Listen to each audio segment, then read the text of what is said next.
Now, farmers, as Mara mentioned, will stage another round of protests in Westminster today, rallying against changes to inheritance tax and broadening their protests into other areas as well. Sky correspondent Dan Whitehead joins me now from a farm in Wiltshire.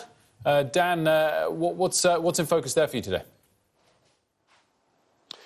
Well, the protest today in Westminster, which kicks off at 1 o'clock, is coinciding with a debate in Parliament. There was a big petition that's received 150,000 signatures on the government's website. That's kicked into the debate. So farmers from across the country are coming down to London, and it's being led by Save British Farming, the campaign group, and the organiser, Liz Webster. We're on her farm this morning. Liz, thanks for letting us come down before you head up to Whitehall and Westminster. We talked last time about the fact that the government says that they are committed to farmers, but that actually this change to inheritance tax is fair, it is balanced, and really they are not budging at all. Do you think there's going to be any reform or any chance of getting Labour to shift? Well, we all hope so. You know, as I pointed out, it's a humanitarian crisis.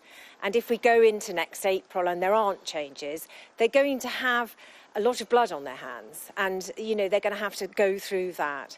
You know, they need to do something. It's like a boiling pressure pot. And so I hope they're listening, and I hope they do that, something to ease the pressure. But really we need more than just something. We need a food production plan to feed the country. Well, that brings it, you say humanitarian crisis. You know, that is a pretty dramatic way of describing what's going on. A lot of people watching say, look, there's still going to be food in the supermarkets here. It doesn't really matter, does it? Yeah, look. The way it works with family farms and the way that the shock of the change means that the elderly, older farmer members own the farm because the advice was to hold on to the farm until you pass away. And the shock of the change means that those that are older will be thinking, well, you know, if I'm still here after April, then my family's going to lose the farm. And so they may decide that they'll save their family from that catastrophe.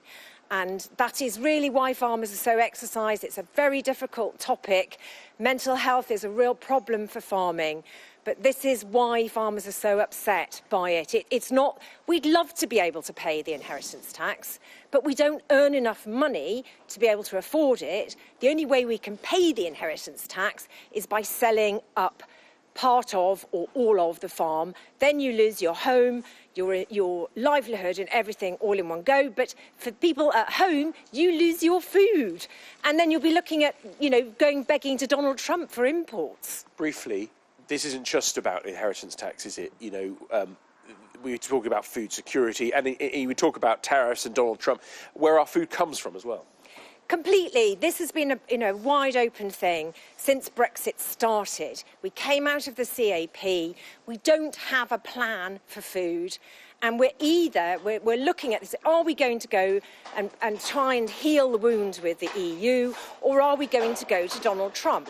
If we go to Donald Trump, it's America first. Their products are highly subsidised. They're also much, much lower standard than our food. And they'll also send their lowest quality food. They're not going to send us their best stuff. It'll be full of preservatives, and it will undercut our food. And we're already facing a lot of competition because of the Australia deal and the New Zealand deal. We've got more food coming in from Brazil. And so if we have the American deal, it's a tsunami which will actually destroy our healthy British food.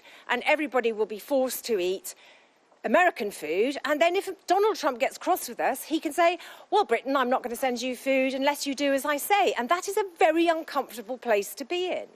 Liz, thanks very much. I know you're heading to London. 700 tractors we're expecting or so down in Westminster, Whitehall, outside Downing Street. Speeches at 3 o'clock. The debate in Parliament starts at 4:30. Dan, great stuff. As always, thanks so much.